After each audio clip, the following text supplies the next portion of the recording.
welcome to Daybreak Benue, your breakfast show. Today we are going to be talking about very interesting topic, and we expect that you stay with us. Comment on our social media handles, pass your information as you want it laid, and we'll be talking about this in terms of answering your questions. We expect your contributions and your participation in this episode of today's Daybreak Benue. My name is Stephen Abba. Good morning, Stephen. Good morning, Daybreak family. Welcome to the show. I hope you had a pleasant night. My name is Maureen Young. Good morning, Maureen. Yeah, good morning, Steve. You're wearing yellow and black. I read somewhere that the best color combination It's yellow and black. yellow and black. Yeah, looking like a bumblebee this morning. All right.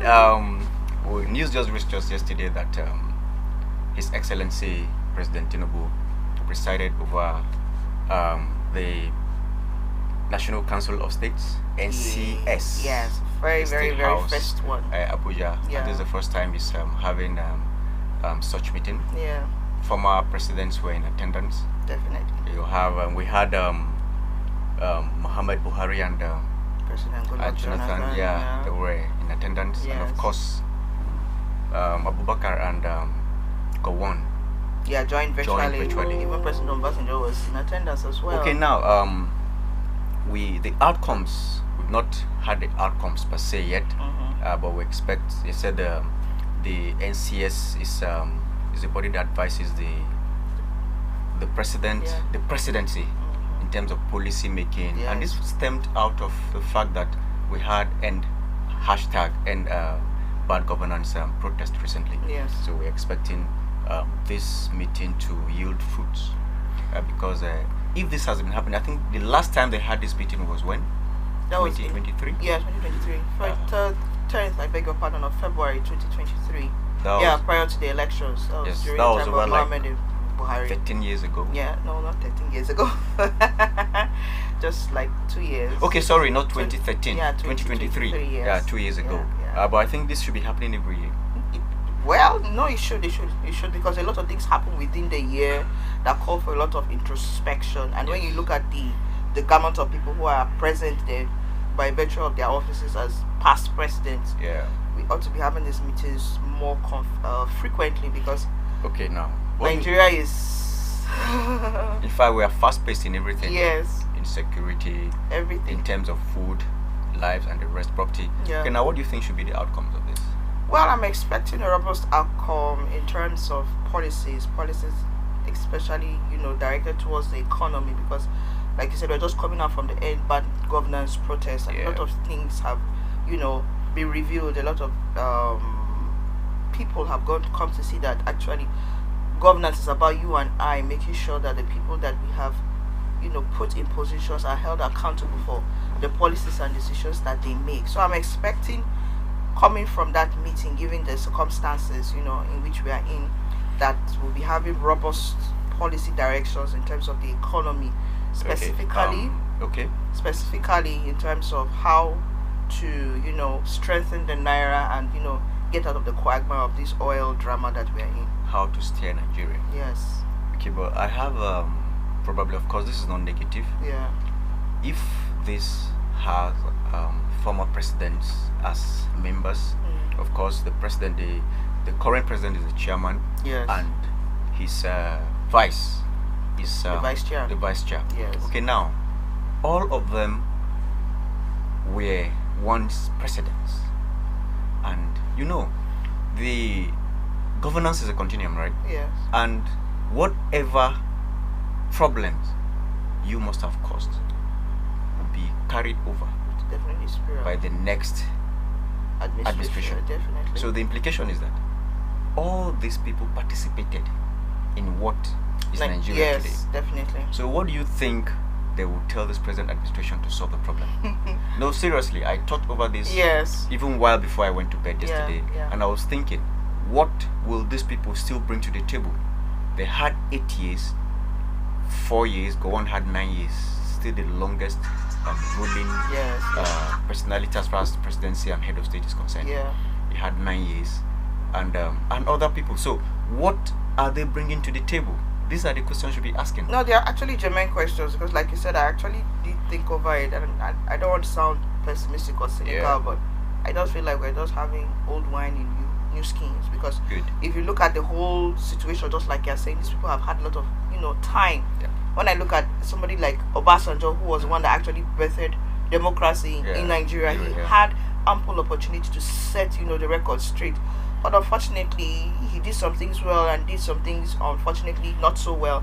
And look at where we are right now. So what I'm thinking is, there are persons that are actually doing very well in their private conglomerates. I don't want to name names now, but Yeah. people are actually succeeding because of their leadership skill, because of the ability to be foresighted. Yeah.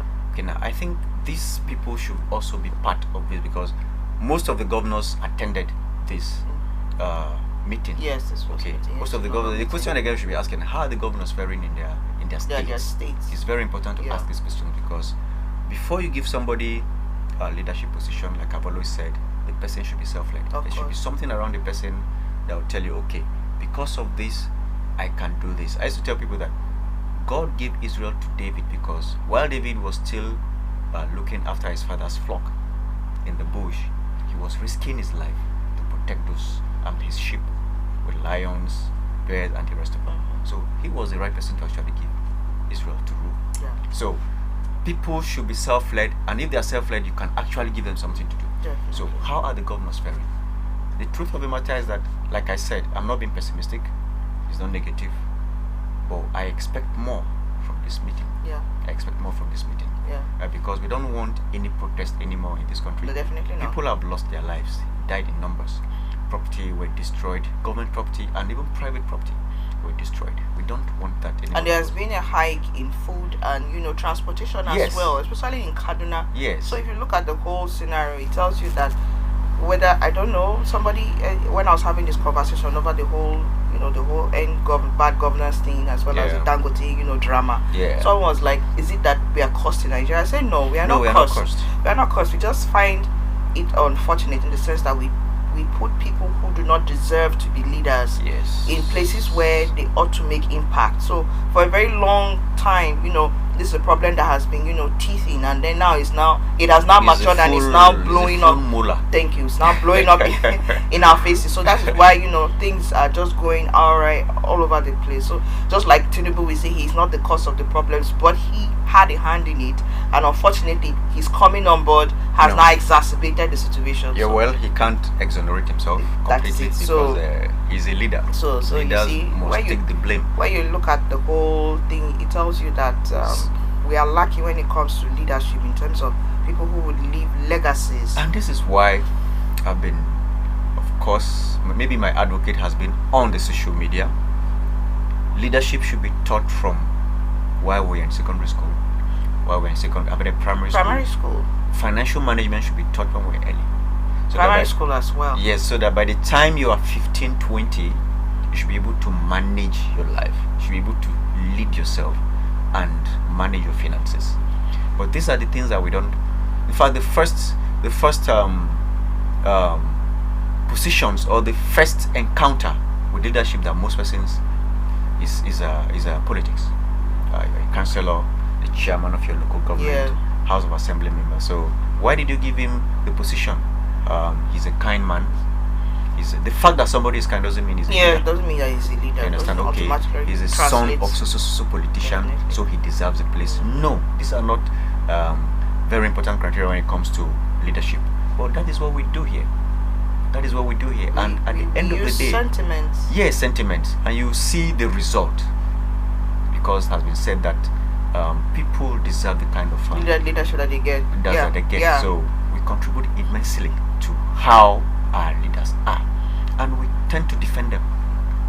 We defend them along. defend them. We defend them along ethnic, Religious, tribal, and religious lines. and all of yes, it. So it's very important to, when it comes to leadership, remove sentiments, because what the end of a leader is result.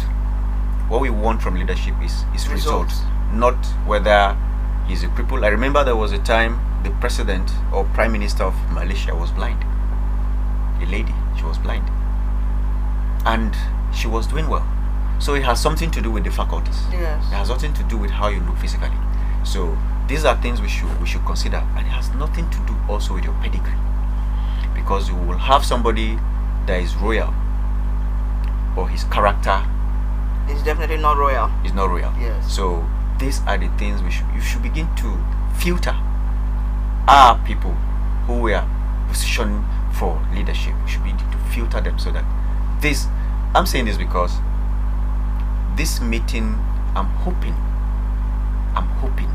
that this meeting will bring to the table solutions per time, at least maybe solutions that would last for the next 1 year, because I expect that this meeting should be every year. Yes. And if it's every year, you should meet real out policies that is going to take this government to next year. Next year you meet the real out policies that is going to take this government to next year. If this can be done, I think Nigeria will be charting the right course for ourselves. And in addition to that, Stephen, I think that in as much as I really now policies, these are people who have sat down one way or the other at different times Yes. in that saddle of leadership.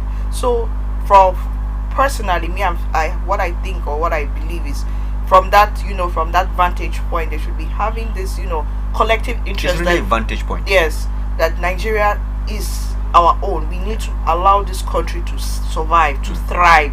Our people need to have hope. Yeah. Young people coming up and growing in this country need to believe that this country can actually be the country of our dreams. Because when you look at it, when we're having this conversation, we'll be like, most of the time we're complaining about this dearth of leadership. Yeah. And when we look at the people we are surrounded by, in terms of the elite or in terms of the experienced leaders, these are people who at different points in this country enjoyed benefits in this country Of leadership. and Yeah. then when they talk about it, it sounds foreign to a lot of us, because we're like, those kind of things never happened in Nigeria, but they did. So coming from having said all of that, I'm expecting that apart from sitting down, charting a course for Nigeria, they're also going to chart let me not say a forever course, but want Nigeria to remain forever. But in as much as that is the case, I'm hoping that they're going to chart a legacy that will be binding on each and every Nigerian, so that we can actually be proud, not in name, but in deed of our country. Yeah, is a good place to leave it. Our guest is here already. Yes, we'll be ushering in our guests, and we'll be discussing the topic, the judicial system under Justice Ariwola and the emergence of Justice Kekere as the new CJN. But that will be after this break.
glad you're still there. We'll be discussing very important and relevant issue this morning. And seated in our midst this morning is Barrister Joseph Bagio. He's the immediate past NBA Secretary, Benue State Branch. And the topic is judicial system under Justice Ariwola and emergence of Justice Kekere as the new Chief Justice of Nigeria. You're welcome. Yeah, thank you very much for. Yeah, but before we delve into the main discussion, I would like to let the viewer have a rundown of who the new CGN is. So I'll read that and probably you will listen. Okay. Alright. Justice Kudirat Kekere Ekun has officially been named the new Chief Justice of Nigeria, succeeding the retiring Justice Olukayode Ariwola. She is the second woman in Nigeria's history to hold this prestigious position, following in the footsteps of Justice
Following Muhammad.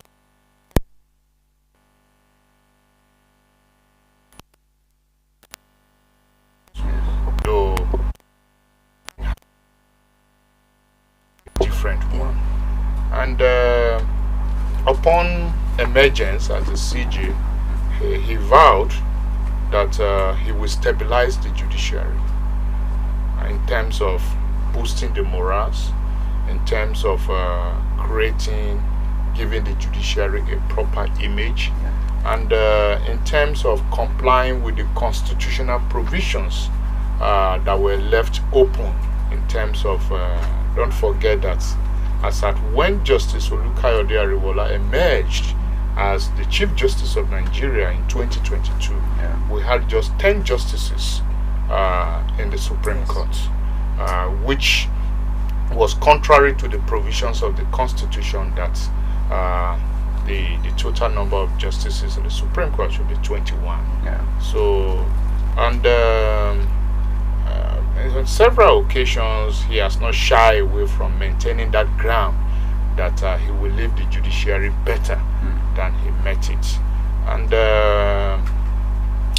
of course, when there were a lot of allegations as to whether or not, being from the southwest, he is going to favor the presidential candidate in the of the All Progressive Congress, Ahmed Bola Tinubu. And when the appeal from the presidential election petition tribunal went to the Supreme Court, again he rescued himself by not being on the panel, So that demonstrated a lot of confidence and built a lot of confidence in the mind of people that really is a man of his words.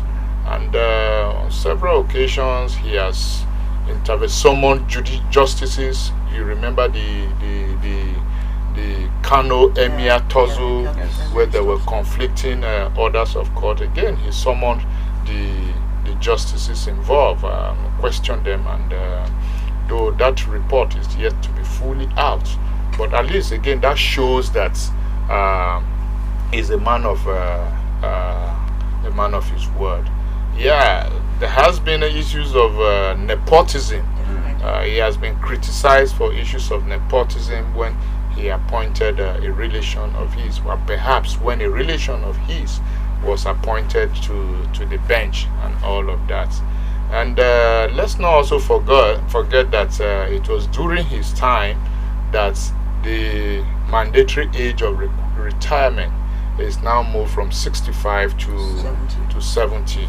Again, that is effectively achieved through the collaborative effort of the judiciary and the Nigerian Bar Association and the National Assembly, and that saw the president assenting to that bill.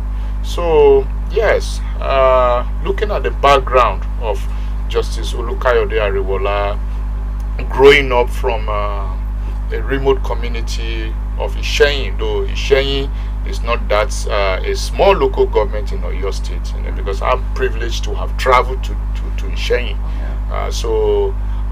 But given as at when he started his school in Isheyin, you could see a man emerging from a very humble background and going to attending Obafemi Awolowo universities and becoming a lawyer and doing his NYC in Ondo State, going back to do his pupillage under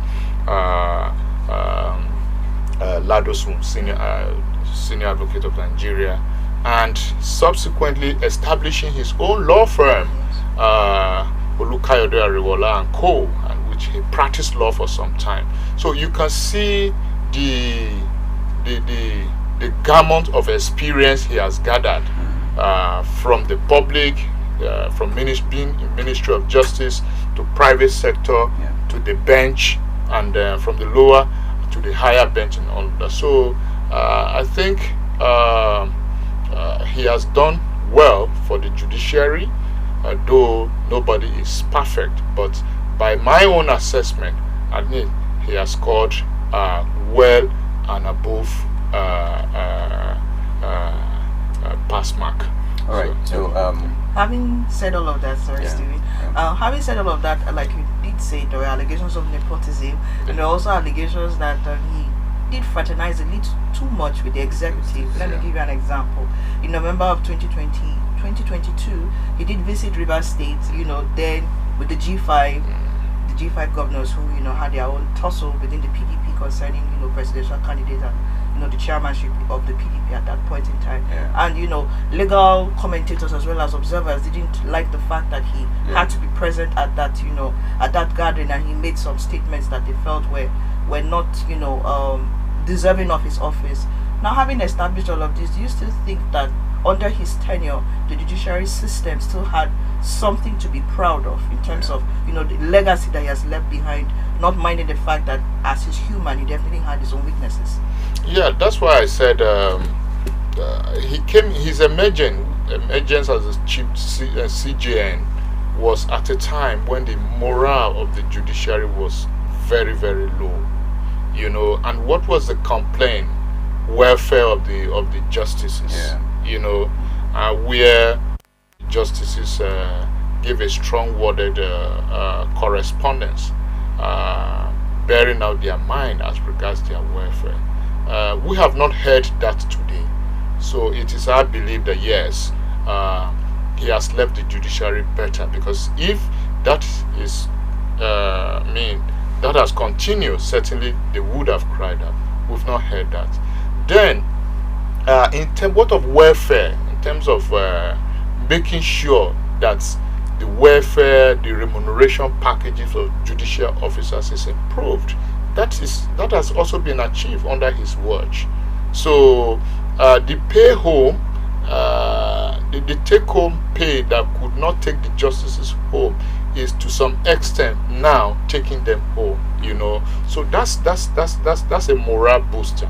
Then okay, the justices retire at the age of 65, and oftentimes because of the nature of their career, they cannot do anything, they cannot practice law and all of that. So why don't we increase their age, and with the collaboration of the Nigerian Bar Association, because I remember the Nigerian Bar Association had this Justice Reform Committee that was headed by Babatunde Ajibade, Senior Advocate of Nigeria, that championed that cause. As a matter of fact, organized a summit to proffer solutions to the issue of welfare of our justices and all of that. So yes,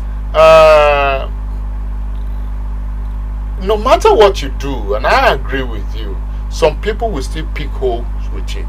So it is not as if he is infallible. It's not as if he is imperfect, and even that statement, it was a fair statement he made.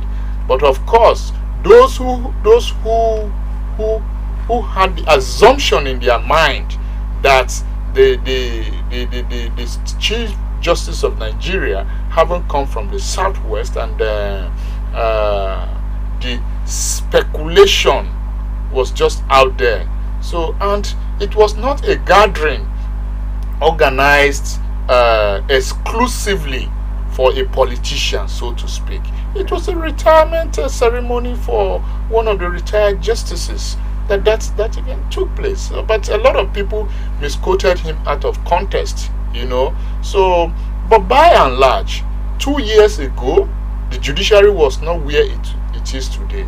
And if today we are talking of a full bench of the justices of the Supreme Court, 21, that is a very good achievement. Complying with the Constitution of the Federal Republic of Nigeria is a very big scorecard, So the cases that were suffering at the Supreme Court as a result of inadequacy of manpower is no longer there, So, and that Nigeria as a country is a litigating country. Everything Nigerians want to go to court and or to proceed to the Supreme Court. So for me, I look at his achievement way more above his mistakes in office. And don't forget, for him to have served his tenure within these 2 years without any allegation strong enough that will lead to his resignation, and bowing out honorably where a valedictory court session will be held for him, which we have not seen for the past 4 years or so. Remember, Justice Walter Onogene did not enjoy that because he resigned. Honorable Justice Tanko Mohammed also resigned and never enjoyed it. What's the big deal about the valedictory session?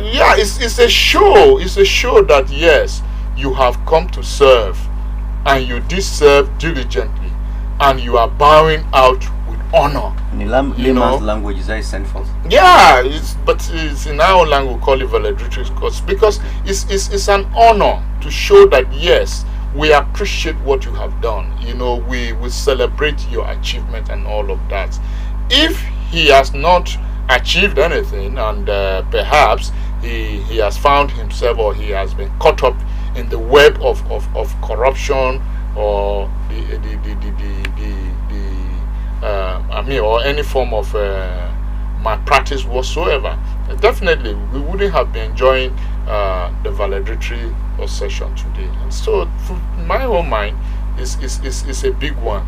Okay, so what are the significant challenges, or one of it, under his administration, and how are they addressed? Good. One of the major challenges the judiciary has faced over time is the issue of autonomy. Okay. And for him, under his watch, to have fully achieved that is a very big one. So today we have a full financial autonomy for the judiciary, giving the judiciary some form of independence. So is it not a scorecard? It is. It is. So give to Caesar what belongs to Caesar. So if somebody has done something very well, it's good to celebrate. And here, if he has not done done well, it's also good to make an honest critique of what he has not done well, and perhaps proffer solution. So me, I'm not one of those Nigerians, and I try not to, who just want to criticize things. I look at things on the two sides. Okay, in this area, what have we done well? What have we not done well? What should we have done better? Like that. That way, we are advocating for a change. And under his watch, we have seen step by step. First, with the appointment of the full bench, 21. Then comes the independence of the judiciary. Then he has tried his best not to allow the executive interfere into the affairs of the judiciary. Imagine if the Chief Justice of Nigeria had presided over the presidential election petition appeal before the Supreme Court. Even though, given his electoral jurisprudence knowledge, he still stepped aside and said, no, let me rescue myself from this. And he stepped aside. So, but imagine if he had presided over that appeal, and that appeal had gone in favor of the sitting president. Imagine what people would have said. Yeah. That is a man of honor, and that deserves some form of commendation on his part. Not many people would do that. Okay, now that the judiciary has its autonomy, do you think the justice system, maybe in the next 5 years, will be different from what we have had? Because lack of autonomy, the implication of it is that there is a higher authority that is looking into your matters and probably sway the sale and all that. So what does this portend, the judicial system in Nigeria? It portends a good future, for the judiciary. Okay. And it guarantees an independent judiciary in line with the provisions of the Constitution, Section 6, that established that arm of government.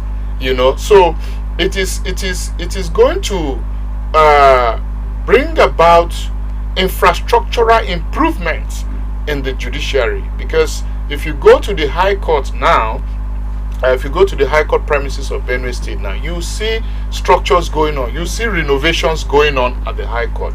Some courts in the rural areas being are under renovations. That's the effort. That's the improvement. The independence of the judiciary will be. The judiciary will not have to go cap in hand begging the executive for what belongs to them constitutionally. And thereby making them how do I put it? Making them as if subservient. Subservient, kind of, and making it look as if the executive is doing the judiciary some form of favor and all, and so those issues will be gone with the financial autonomy with time. And the only thing we will say, because it's not just giving them autonomy alone, but making sure that what belongs to them comes to them in full scale. And as a matter of fact, if there is need to improve, yes, because given the high cost of things now, the skyrocketing inflation, the galloping inflation we are experiencing in Nigeria today, where too much money is chasing too few goods, you cannot say that what you have been giving. So if you have been giving somebody 1 million naira, is that you continue to give him 1 million naira, given the current state of economy. So that's another thing that needs to be. It's not just now that they've gotten financial improvement, autonomy. There should also be improvement in the financial. So is this to say that the judiciary system now? They may not come out to speak. Okay. They may not come out to speak, but the truth remains. The truth remains that you have, except if you want to turn a blind eye to what is happening in Nigeria today. Look at the high cost of building materials. Yeah. So if you give somebody 100 million and the cost of building material is so high, can he build up to 2 buildings with that 100 million? So that's what I'm saying. But they may not come out to say, okay, what of cost of maintaining their cars? And remember, most of these their cars are SUVs. So the level of maintenance is high. You won't expect a judicial officer's car to go and break down on the road and all of that. They have domestic staff. And those domestic staff too, the economy is biting harder on them. So there is at all fronts, there should be improvement. So, yes, the judicial autonomy is there, but I mean, the financial autonomy, the judiciary is there, but is it enough? Is it enough in the face of the current economic realities? Is it enough? If it is not, then there should be an addition to what they have. This is where critics are having issues with the judicial system. Yeah. Because, for example, right now you are fighting for more. Apart from the autonomy, we're talking about finances now. How the judiciary will be financed, and here we're talking about individuals in terms of salaries and the rest of it. But the average Nigerian thinks that this should be a call for all Nigerians because of the position the judiciary holds in this country. And it's also, let me digress a little, it's also the issue people are having with NLC. The NLC is just talking about for workers alone. But when you compare federal government and state government workers to the rest of Nigerians, we have more Nigerians not working for the federal government and state government than those working. So why should agitations be for just these people working for? So we expect the judiciary to actually talk about the whole of Nigeria, not just the judiciary. The judiciary is already doing a lot rather, for Nigerians. Imagine just 21 persons in this country serving 240 million Nigerians. Well, to determine cases at the apex court, that is at the Supreme Court. okay. Then 49 persons at the Court of Appeal, determining cases for persons for 200 and over 200 million Nigerians. And like that. Now, who deserves to be encouraged? That is one.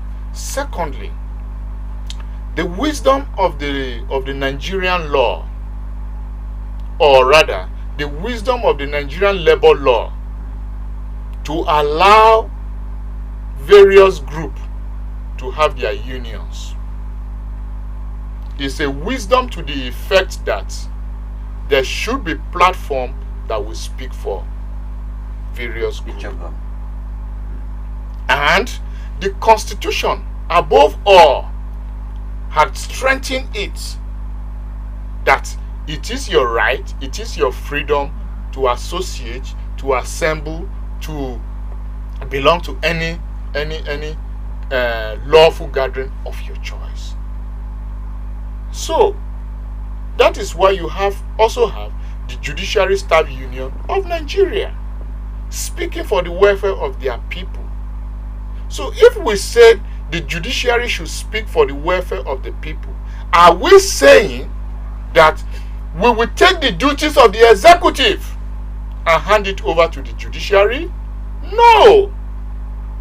The paramount duty of the government is what? Protection of life and property, as well as welfare of every individual. And if that is not happening, for example, and that is why yes, the judiciary, having seen that, took the bold step to pronounce the autonomy of the local government. Why are people not commending them for that? yeah, Are they not making an impact towards improving the life and the welfare of the people using the arms of law? But the executive has been doing this wrong for over time.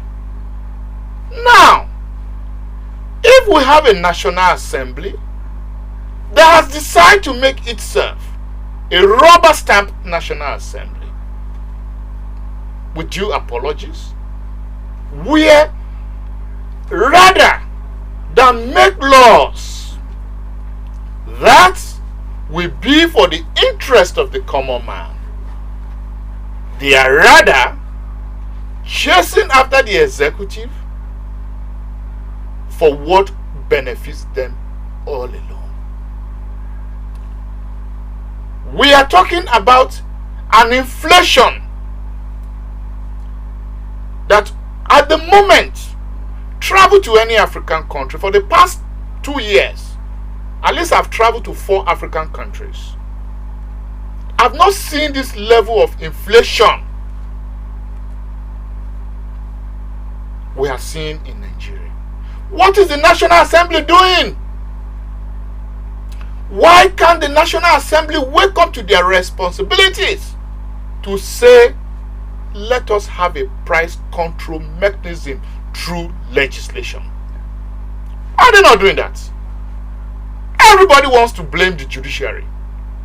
And I'm not saying the judiciary is perfect. Neither am I holding brief for them. But what is good for the goose is also what? Good for the gander. But don't you think that... So if the judiciary is receiving a knock, then the executive and the legislature should receive a harder knock. Now, having said all of this, don't you think that the judiciary need to, or let me say, as a matter of urgency, do a lot in terms of removing the negative perception or misconception that Nigerians have about the judiciary? Let me give you an example. We did mention the issue in Kano. We also had that of in Rivers, so we had Fubara having his own drama with the House of Assembly members. So in terms of all of this, and there are other silent examples that we can list on and on and on. But don't you think that the judiciary needs to do something as a matter of fact to change? Because most Nigerians have a negative perception of the judiciary. Don't you think the judiciary need to do something? I agree with you, and that is why I said the judiciary is not perfect in their operations. There are areas they have done well. There are areas they have not done well. And if before now there was a low level morale of the judiciary and there is improvement today, let's talk about the improvement and charge them to do more and do better for the image of the country, as well as the nobility attached to the profession. Okay, now given your wide expertise, what would you recommend as judicial reforms in terms of efficiency? Because we have been talking steadily about morale, which is critical for the judiciary staff. Now, in terms of efficiency, what would you see coming forth? Or let me say, what have you seen so far under Justice Ariwola or Lukayode Ariwola, and what would you expect to see under the new CGN in terms of efficiency? Look, I think before you answer that question, we need to know with this autonomy, because probably we are transitioning to the newly appointed CGN, and I need you to answer this question.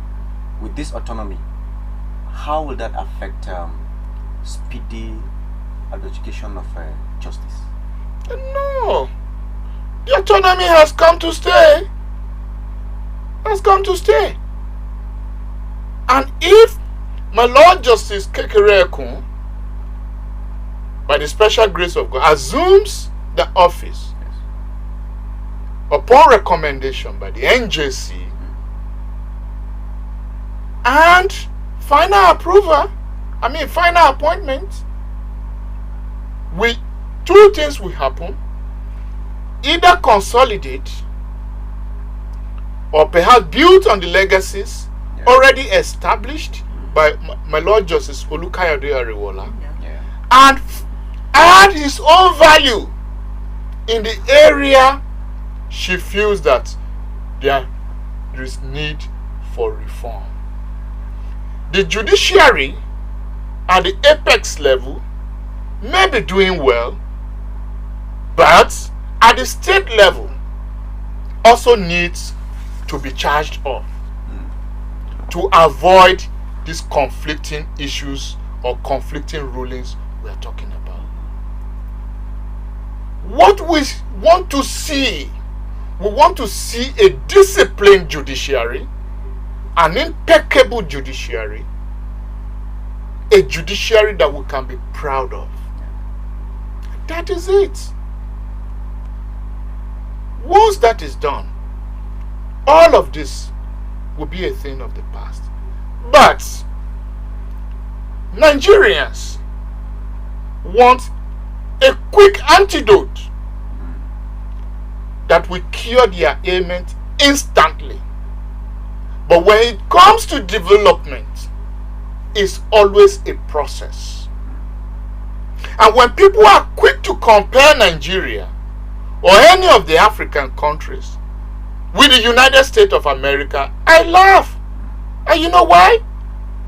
They have not appreciated the history of the struggle of those people. What we are passing through today, hunger, the Americans passed through it. In 1923 or so, in 1920, women were not allowed to vote in America. And between 1861 and 1865, they went into civil war. Why? Because some states that were branded as states for more or less the blacks wanted to carve their own country. They went into civil war. They fought and decided to say, let us stay together as United States of America. And up till 1963, they had their own racial struggle to build a country they have today. So it's a process. We had our independence in 1960. We've been in a series of under military rules. Our democracy is just 2 decades. But we cannot afford to give up on our country because we do not have any other country other than Nigeria.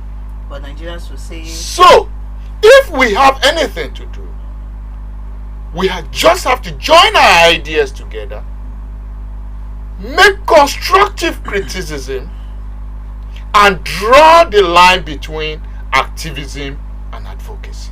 now Nigerians will say, having established all of this, that this seems to be like more of motivational speech, because yes, we know very well that development is a process, but even at that, with development being a process, you can see that even in the process of development, there is a pointer going towards a certain direction, and it looks like Nigeria seems to be off course. So how would you expect Nigerians to have a an honest appreciation of the struggles and as well as the processes in the judiciary system? You may need to answer that later, but we're due for a break right now. Stay with us. Please join this conversation. It's getting more interesting. Send in your comments, participate in this conversation. Plus, do stay after this break.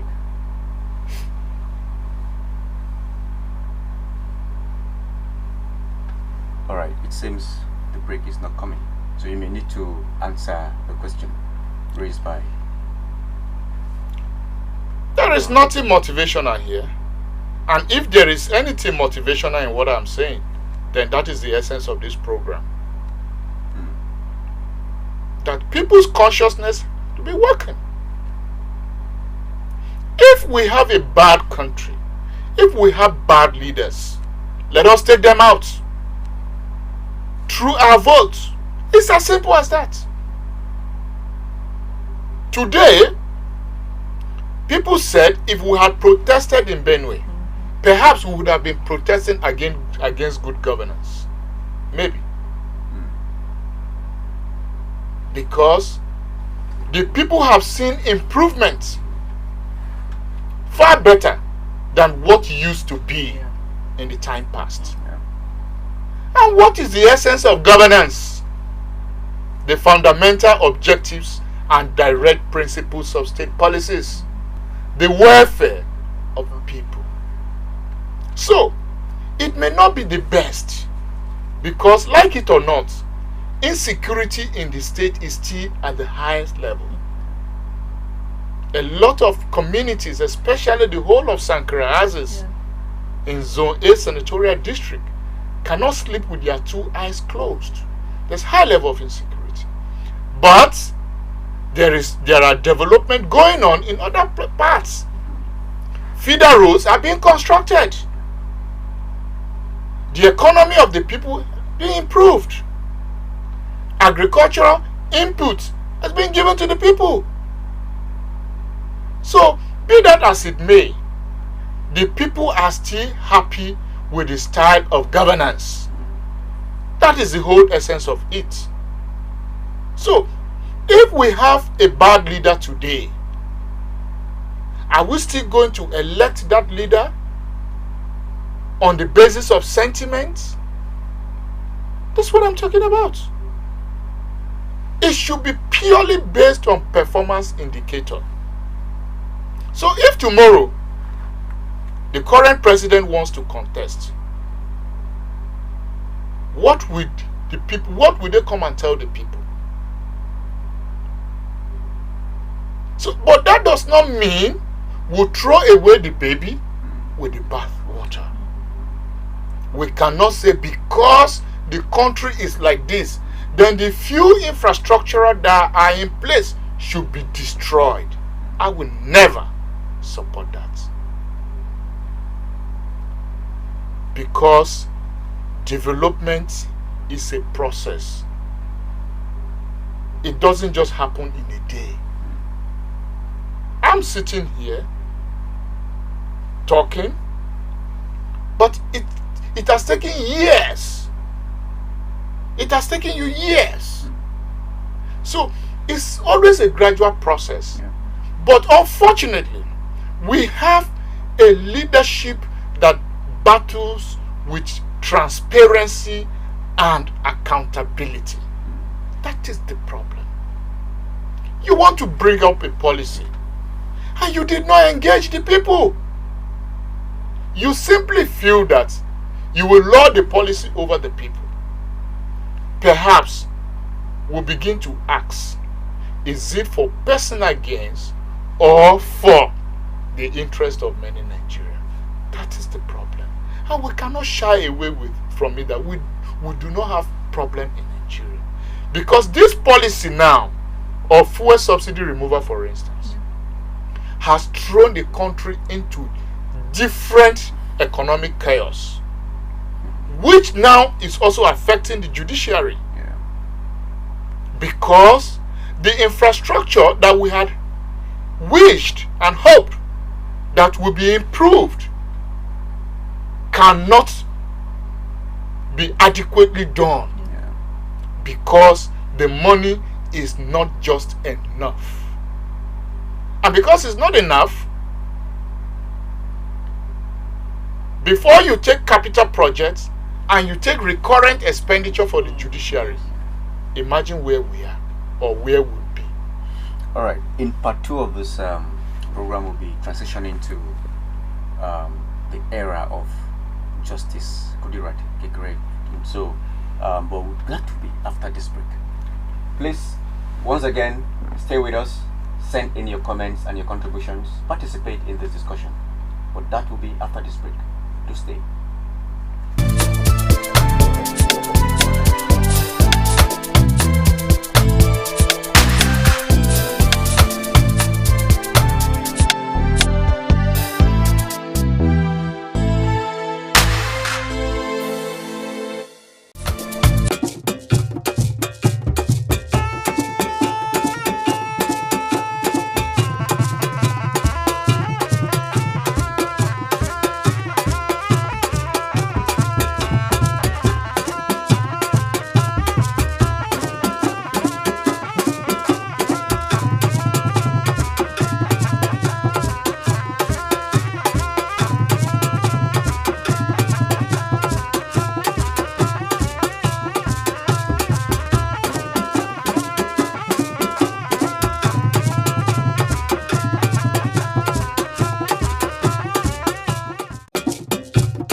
joining us. This is Daybreak Benue on Benue Television.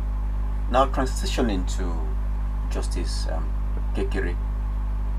What do legal experts, especially somebody in your capacity, expect from her administration? Yeah, we expect her to further deepen the stability of the judiciary, Okay. further strengthen the morale of the judiciary, further place the judiciary to an enviable height of the most disciplined and the most result-oriented judiciary in Africa and the world at large. And there is something about women, and for me, I'm grateful that even my call to bar certificate signed by a woman when Justice Aloma Mukhtar held sway as CJN, and she did excellently well. Okay. There were no much controversies surrounding her emergence or her stay in office and all of that. And Justice Kekere Ekun is one of the most fine jurists we have in Nigeria, especially at the Apex Court. If you read some of her judgments, you will know that this woman is a no-nonsense personality. She is somebody who is dogged and upright and bold, So we want to see that boldness of her, which she display in her judgments, and we want to see that coming to play when she finally takes office as the Chief Justice of Nigeria. So we hope to see a better infrastructural improvement, stability for the judiciary in terms of morals, in terms of discipline, in terms of upholding the general nobility of the profession, and staying to the rule of law, or on the side of justice for a common man, not minding who is standing against such person. So that's the kind of judiciary we want to see, and we pray that she succeeds in these regards. And I'm very hopeful, very optimistic that she will do well, given her worth of experience from the lower courts to the apex courts where she Now, is. do you know these people maybe personally or from afar? Because by the years they must have gathered some kind of personal philosophies. So can you compare their philosophies? Because a point comes, these philosophies will actually become like the beacon. They chart the course for you. Yeah, when I read, I don't know any of them personally, and I shouldn't know them personally. I should know them from the work they are doing or they have done. That's the essence of it. So when you look at the background of somebody, you have a picture. So looking at Justice Kayode Ariwola, coming from the remote community of Isheyin and attending schools that today our children will not want to attend. It was in Ansarudin. These were schools that, and one of the schools he attended was of a moral, help him to build a very strong religious background. And that's, in my own mind, makes me feel okay, because of this man's background, certainly upholding honesty will be key for him, and having practiced as a lawyer, before joining the bench is another thing. So that's I'm not surprised seeing Justice Kayode Ariwola doing all of this. Now, for Justice Kekere Ekun, I'm privileged to read a lot of her judgments, and when you read Justice Kekere Ekun's judgments, you will discover that this is somebody pouring out her soul into justice dispensation. You understand? Yeah. And so I feel that coming from that background of a woman who will not want to fail, who will not want to fail her family, who will not want to fail her state, who will not want to fail her country generally, and who will not want to let all the women in Nigeria down, will uphold those philosophies, those principles of upholding to justice. Where she needs to consent, she consent. Where she needs to dissent, she dissent. And want to see that coming to play on her role as the Chief Justice of Nigeria, to improve the justice reform, to further deepen the improvement in the justice reform, discipline for judicial officers, upholding the rule of law, as well as sustaining improvement for the judiciary that will guarantee the welfare of judicial All right. officers. I know you're itching to ask a question, and I wish you asked this question because it has to do with gender. She is going to be the second CJN Yeah. after Mukhtar. Yeah. Why is it so? Is it that we don't have women all this while to, to punctuate It seems like the tenors of men? It seems like it tends to, or let me say, it's more like men seem to be taking more of the leadership at the forefront in the legal profession. It used to be like that, but with the sustained advocacy for gender inclusivity now, there has been a lot of improvement. A lot of women are now appointed to higher bench. But in the case of Supreme Court, you know that it's based on the hierarchy. So her emergence is based on hierarchy. Okay. So if the next person is also a woman, certainly she will emerge. So, but it's strictly not based on discrimination against women. But I know that there are a lot of women. Remember, I took you to the history of America, where in 1920 Yes. women were not even allowed to vote. Yeah. So the segregation against women, the discrimination against women had always been there. But all thanks to the Beijing conference, all thanks to the Maputo Protocol, all thanks to several international instruments that are now calling for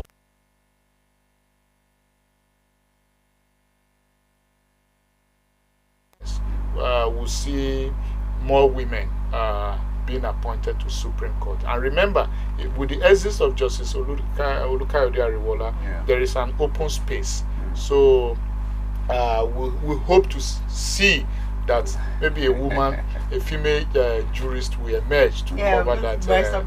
From your position, you sound highly optimistic that the incoming Justice Kekere Ekun is going to, let me use this word, bring like sort of a rebirth, or let me say a revolution into the judiciary system. You have your reasons for that. And having established that, what do you think in terms of, apart from judicial reforms you're talking about, what do you think Justice Kekere Ekun can do better to foster a vibrant judicial system? Let me give you an example. You look at the lawyers we have coming in now. A lot of people do not have adequate knowledge of the law. A lot of Nigerians are ignorant about the law, and then you find people in jail for things that ordinarily they shouldn't have been. So there's a huge gap of ignorance. What do you think she can do better in that aspect, so that Nigerians can have more informed positions about the law and also have better options in terms of representation? Well, it's all about image making, or rather image making for people to understand that yes, this is what this person is standing for. We cannot shy away from the fact that there is some level of indiscipline and misconduct in the judiciary. If not, why with two courts of coordinate jurisdiction giving conflicting judgment or orders? So I'm hoping that, given her personality as a fine jurist that she is, will not tolerate some of this misconduct. So I'm strongly convinced that discipline for judicial officers will be her key priority. And once she succeeds in that, it will serve. There will be a strong deterrence, a strong deterrent foundation will be laid. That going forward, people will know that yes, I cannot do the even the executive, who oftentimes tries to twist the judiciary, will know that it is no longer business as usual. So I'm hoping that she upholding discipline of judicial officers to build the impeccability, or to build that, or sustain rather, the nobility, the honesty, and the hope of a common man the judiciary is known for. Now, okay. Still, just Alright. to so that I don't lose this train of thought. Do you Alright. think that Justice Kekere is going to give us significant inroads, in the sense that there's a clamor right now for a lot of constitutional reforms, and we've also been based on what happened during the 2023 general elections. We saw the IREV and all of that. Nigerians are hoping that there will be significant inroads in terms of electoral reforms. Yeah. Do you see that happening under her watch? Of course, the foundation for all of that has been laid, right? And don't forget, it was the pronouncement of the judiciary that led to the amendment of the Electoral Act to include the issue of technology and other issues, where a candidate died in the course of election and all of that. These were giant pronouncements made by the judiciary that has led to reform of those laws. You know what I mean? The electoral laws you're talking about. Now, the same judiciary has also laid the foundation to finally cause a revolution of the local government misadministration in Nigeria. Where a financial autonomy for local government has been pronounced by the Supreme Court. So we hope that the National Assembly builds on that to cause the appropriate constitutional amendment that will permanently solve the problem. So that's why I'm always saying that before you blame the judiciary, look at what they have done very well, and look at the legislature. If they are really playing their role, oftentimes people want to take the role of the legislature away and hand it over to the judiciary. No, the constitution is clear. The role of the judiciary is adjudication, interpret the laws. That's what they are known for. If the law is not good, they make the appropriate pronouncement to say this is the right thing to do. Imagine if they had ruled against local government autonomy, but they didn't. So the judiciary has laid those foundations, and we hope to see that the National Assembly, the Office of the Attorney General, and other agencies of government as regards judiciary justice issues in Nigeria, the Nigerian Bar Association will work collaboratively with the Office of the Chief Justice of Nigeria to cause these appropriate reforms in terms of sustaining autonomy for the judiciary, improving the welfare for the judiciary, sustaining discipline of judicial officers, as well as their welfare, and above all, ensuring that federal character when it comes to appointment of the judicial officer is respected. Okay, you made mention of the disciplining of judicial officers. Okay, is judicial indiscipline a major problem? Because I'm going to ask a question here: that what is the major challenge that you think Justice Kekere should tackle almost immediately? Well, I've said this over and over. Yes. At the moment, right? We are Nigeria is already battered in and we are in a serious economic quagmire at the moment. Okay. Right? So we cannot really place that yes, this is what this person should tackle, this is what this person should tackle. Because the problem in Nigeria at the moment is hydra-headed. I'm talking particularly about the judiciary now.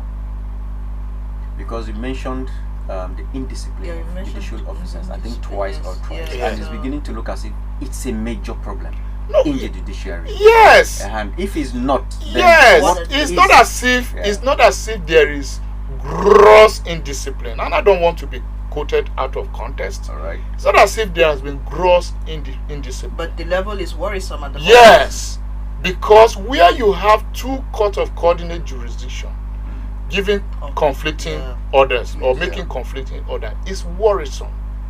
Whether it is true or not, right? We want to see an impeccable judiciary. So I'm hoping that upon her assumption of office, we send this as a rattlesnake warning that look, I am not going to condone any form of indiscipline or misconduct that will batter or further batter the image of the judiciary. Let us sustain or perhaps uphold the rule of law, the impartiality of the judiciary, and sustain the hope of the common man the judiciary is known for. This is what she needs to emphasize and re-emphasize, and as a matter of fact, take up as a mantra.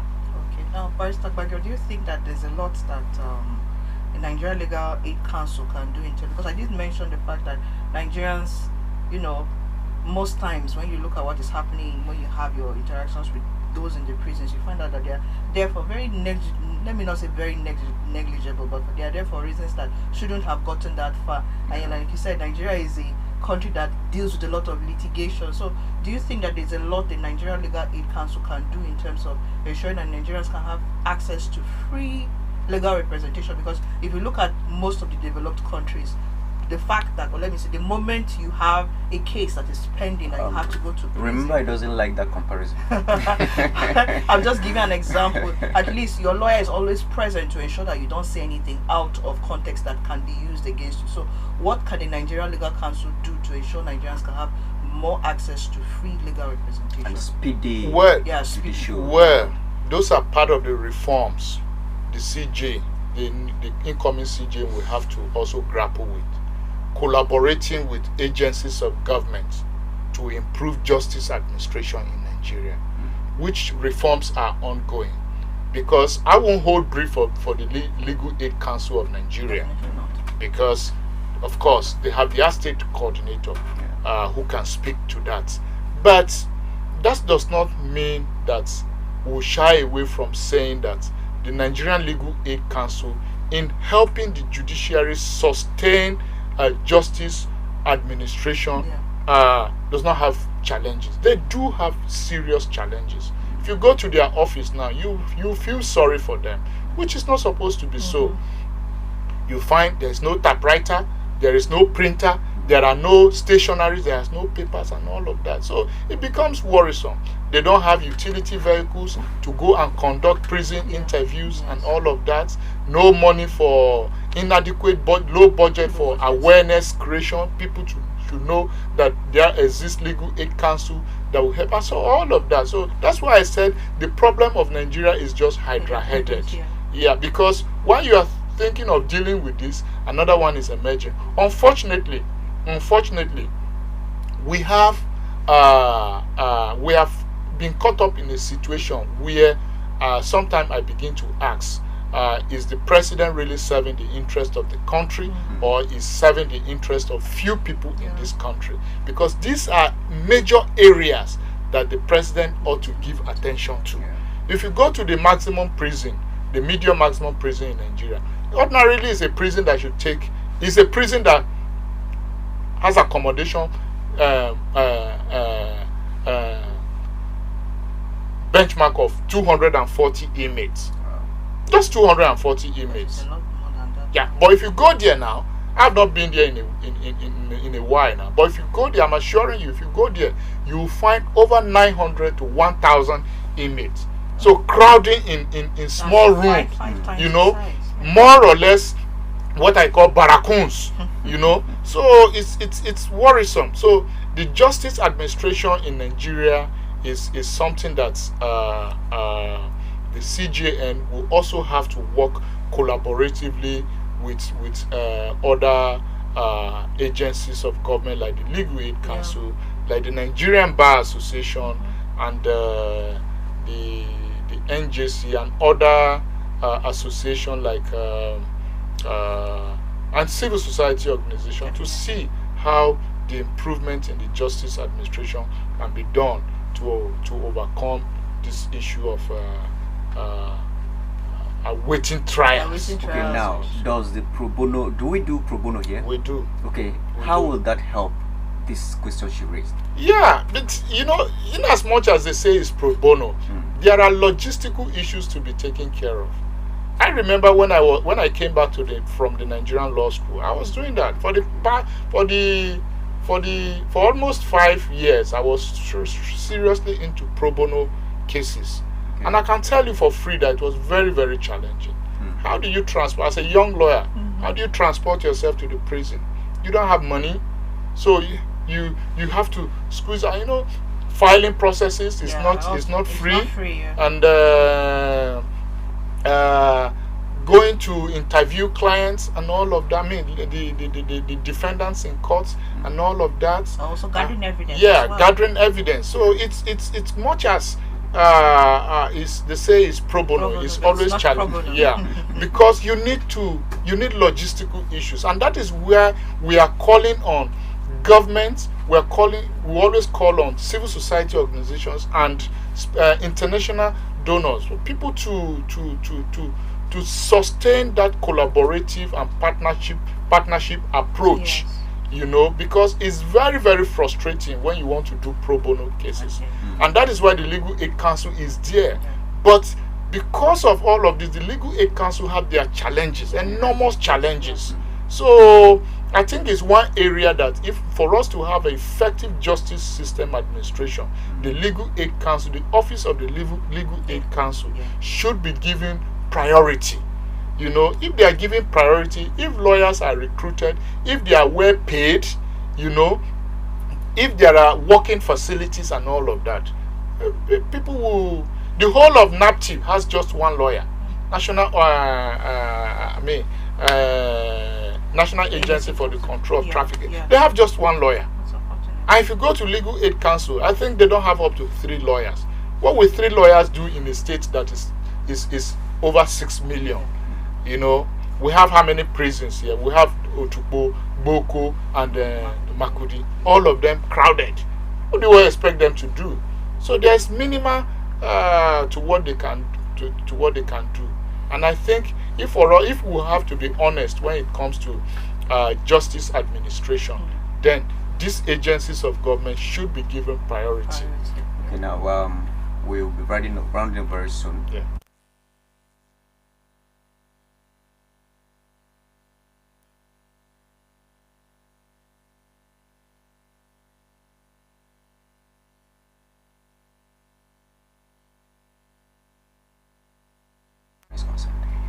Well, it's always like the men who have gone to watch the elephant. Yeah, some will tell you, oh, the leg is like a pestle. Some will tell you, oh, I touched the tusk, and it feels different. Yeah. So if you read most of the national daily, you see the mixed reactions of Nigerians. So if by the time you speak to different Nigerians, they will tell you different perspective about his stay in office. But we cannot shy away from the fact that the judiciary under my Lord Justice Kayode Ariwola has enjoyed some form of stability and morale boosting and reforms. You know, so let's in his achievements within this period, in my own opinion, outweighs whatever flaws he may have encountered. What about the international community? Yes. Well,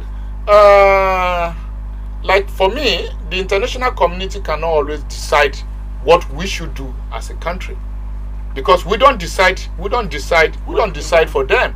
No, I think I'm coming. Okay. We don't decide for them.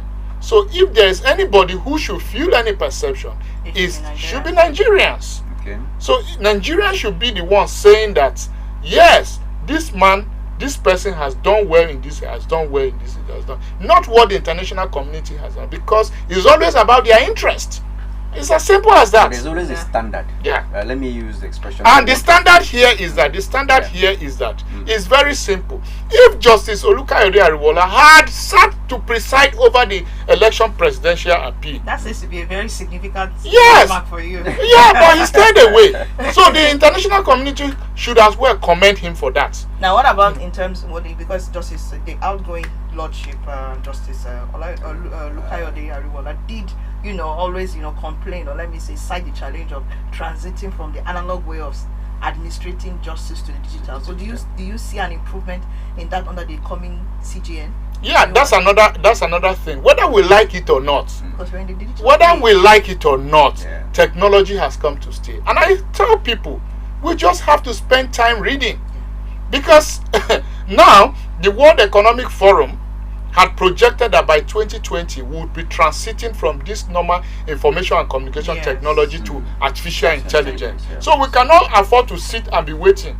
Perhaps maybe these cameras you are using, maybe by 2030, you'll be using different camera. You may have you can just sit and put wireless camera, which is already even in existence in some climes. So the issue of technology cannot at this point be overemphasized, because whether we like it or not, it has come to stay. And the CJN, the incoming CJN, will also have to work collaboratively with agencies and companies that provide such services to further improve the judiciary of Nigeria in terms of embracing technology. And not just at the apex level, the state, at the state level too.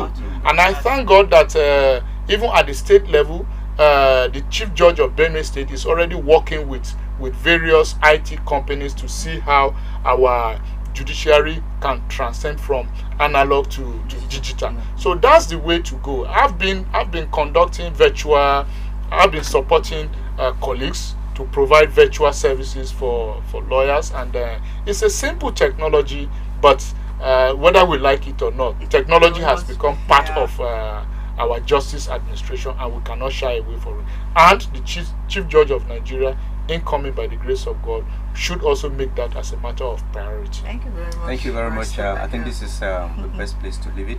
We'll look forward to having a more interesting conversation with you. Yeah, thank you very much. It's always my pleasure. In the future. Yeah. We've been talking to Barrister Joseph Bagio. He's the immediate past NBH Secretary, Benue State Chapter. And you stay tuned for our next break as we shift attention to the papers when we come back. You stay.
Another one, 70% windfall tax, bothersome, ill-timed, says bank directors, and you can find details of this on page 19. NMPCL, FIRS, others frustrating National Assembly, Tinubu's government. This is from the Senate panel and is on page 8. That's a very interesting one. And the lead story, Nigeria wasting rice, yam, fish amid food crisis, is a report, and this is on page 4. Now the last one, wait till 2027 if you are not satisfied with government. Council of State. I had to give this one.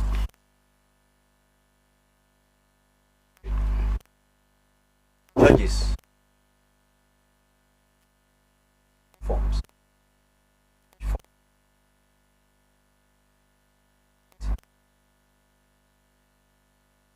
Hail new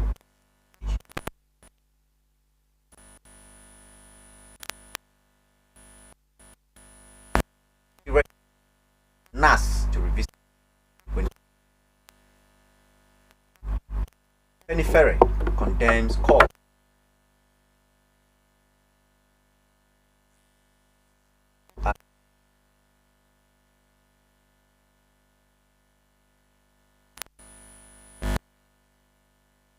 Ravage story is on page.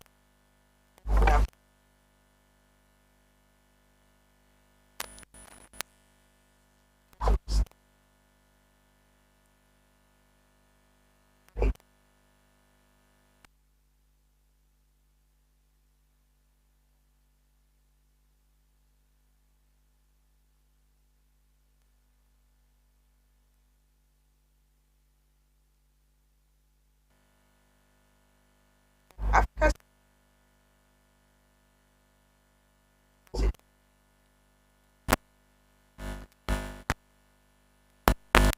speaker. This is on pages 6 and 7. And the last one from the New Telegraph underneath the masthead is a picture story about buying shares in value investing Zenith. Alright, we're moving quickly to the Nation. Council of State governors pass confidence vote.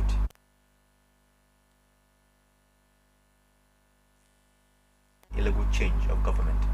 NSA ministers brief leaders on economy. That is on the front page. Above the masthead, RMFAC releases what senators take home. CGN to earn 64 million annually. I think this will please our guest who's talking about Definitely, Barrister Wege will be very happy about that. salaries of Judicial officers, yes. Okay, ICPC uncovers 22,074 suspicious workers in MDAs. Impostors paid 37.1 billion naira in 2023. That story is on page 4. Court extends barring protesters in Abuja to MKO Stadium. Page 23. And government targets telecom sector to boost economy, says Edun. I think that is the much we can take from this segment. My name is Stephen Abba. Thank you for staying with us on this program. I hope you had a pleasant time on Daybreak with us this Wednesday. Do stay tuned for the rest of our programs. Have a pleasant day. My name is Maureen here.